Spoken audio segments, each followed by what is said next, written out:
श्रीराम.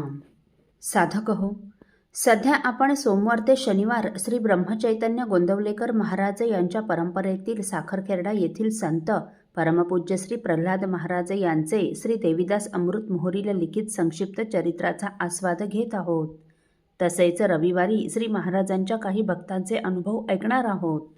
श्री महाराज अकोल्याहून चिखलीला आले असता सर्व उपासक मंडळी महाराजांच्या दर्शनासाठी आली. सायन उपासना होऊन रात्री भजन झाले. भजनानंतर मंदिर बांधण्याविषयी मंडळी आपापसात चर्चा करू लागली. तेव्हा श्री महाराजांच्या कानावर ही गोष्ट जाताच त्यांनी श्री रामरायापुढे आलेले सर्व पैसे या मंदिराच्या बांधकामासाठी दिले.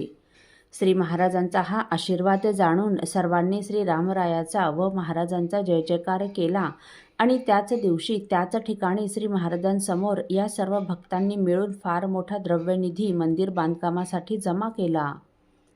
त्याच दिवशी श्री महाराजांसमोरच एक मंदिर बांधकाम समिती स्थापन करण्यात आली.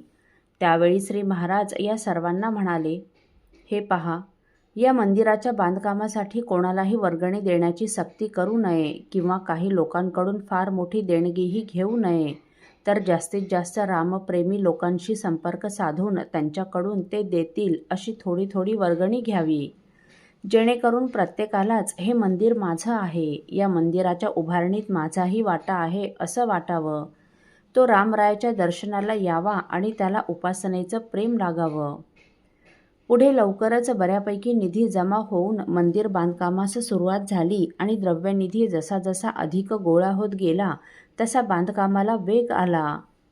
1969 मध्ये मंदिराचा गाभारा बांधून झाला. समोरील सभामंडपाच्या भिंती बांधून झाल्या व त्यावर स्लॅबही पडला. भिंतीला प्लास्टर वगैरे करण्याचे काम सुरू होते. त्याच दरम्यान श्री महाराज चिखलीला आले. तिथे श्री महाराजांचा मुक्काम होता. त्यावेळी सर्व भक्तांच्या मते आजची सायन उपासना मंदिरात घ्यावी असे ठरले. श्री महाराजांनीही त्याला अनुकूलता दर्शविली. त्याप्रमाणे गाभाऱ्यात राम मांडण्यात येऊन मंदिरात सायन उपासना झाली. त्यावेळी मंदिरात सभामंडपाच्या एका कोपऱ्यात रेतीचा ढीग पडलेला होता आणि त्या रेतीच्या ढिगाऱ्यावर काही लहान मुले खेळत होती, तर इकडे भक्त भाविक भजनानंदात तल्लीन झाले होते.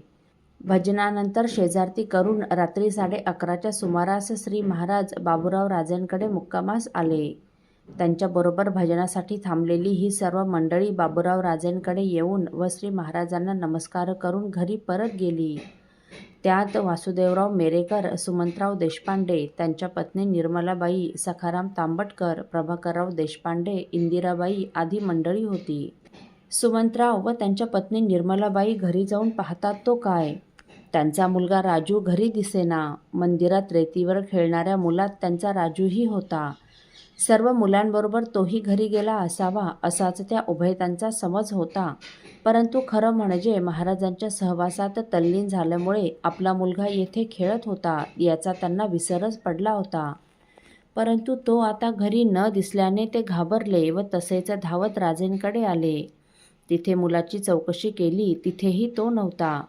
श्री महाराजांच्या कानावर ही गोष्ट गेली व तेही मंचकावर उठून बसले. शेवटी सखाराम तांबटकरला घेऊन त्याचे आईवडील त्याला शोधण्यासाठी धावतच राममंदिरात गेले. तेथे त्यांचा मुलगा राजू त्या रेतीवर गाढ झोपला होता. त्याला घेऊन ते श्री महाराजांना सांगण्यासाठी परत राजेंकडे आले व श्री महाराजांना नमस्कार करून मुलगा मंदिरात सापडला, तो तिथे रेतीवर झोपला होता म्हणून सांगितले. तेव्हा श्री महाराज निर्मलाबाईला म्हणाले, बाई, तुला मुलं किती? तिने 4 सांगितल्यावर महाराज म्हणाले, बाई, तुला 4 मुलं सांभाळता येत नाहीत आणि मला तर सर्वजण म्हणतात, महाराज सांभाळा, महाराज सांभाळा. हे श्री महाराजांचे शब्द ऐकून आणि श्री महाराजांची सर्वांवर असणारी कृपा पाहून महाराजांच्या प्रेमाने सर्वांचं अंतःकरण भरून आलं. सर्वांनी श्री महाराजांना नमस्कार केला व पुन्हा महाराज सांभाळा बापा असं म्हणून सर्वच मंडळी आपापल्या घरी गेली. आणि आता खरं सांगा बरं, आपण आपला सांभाळ करू शकतो का? आपणाला आपला प्रपंच, मुले बाळे, नोकरी, धंदा काहीच सांभाळता येत नाही. मुले बाळे चांगली निघाली, संसार सुखाचा झाला तर त्याचं पूर्ण श्रेय आपण स्वतःकडे घेत असतो. परंतु प्रपंचात काही अडचणी आल्या तर मात्र त्याचं दोषारोपण आपण भगवंतावर, सद्गुरू रामरायावर करून मोकळे होतो. खरं म्हणजे त्यांच्या सत्तेनेच सर्व गोष्टी घडत असतात. म्हणून हा प्रपंच, मुलेबाळे सर्व त्यांच्या चरणावर अर्पण करून त्यांना महाराज सांभाळा बापा म्हणायचं नाही का? असो. पुढे वेदशास्त्र संपन्न माधवराव मुळे व रामभाऊ कुलकर्णी डोणगावकर यांनी जयपूरला जाऊन तेथून श्री रामराय, सीतामाई, लक्ष्मण व मारुतीरायाच्या सुंदर मूर्ती घेऊन आले.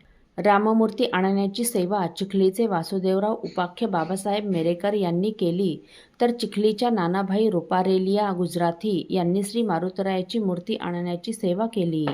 मंदिर बांधून झाल्यावर श्री महाराजांनी इसवी सन 1970 शके 1891 सौम्य नाम संवत्सरातील फाल्गुन वद्य द्वादशी दिनांक 3 एप्रिल 1970 शुक्रवार हा शुभ मुहूर्त श्री रामरायाच्या प्राणप्रतिष्ठेसाठी काढून दिला.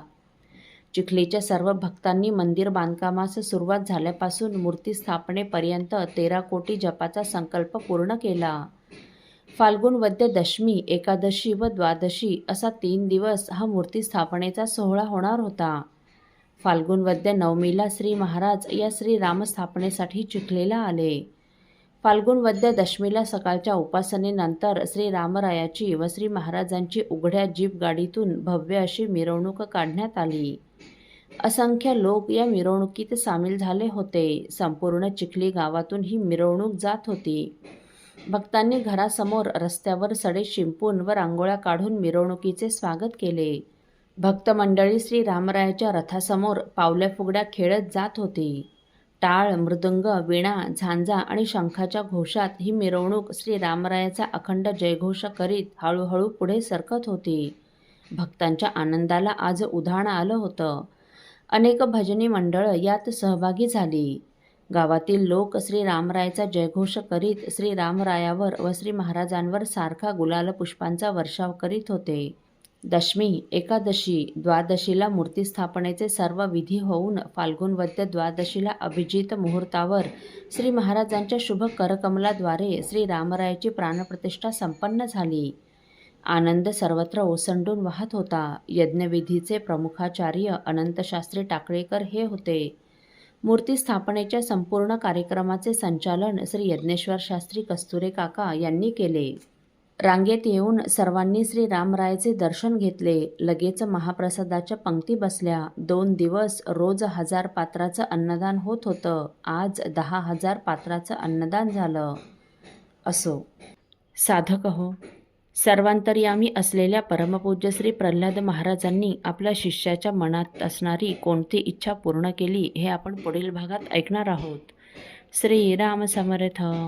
आपल्यातील कोणा श्रींच्या भक्तांना श्रींचे काही अनुभव आले असतील तर कृपया आपण मला ते 9422843253 अथवा सुनील दादांच्या 9892608401 या व्हॉट्सअप नंबरवर कळवावेत अशी नम्र विनंती.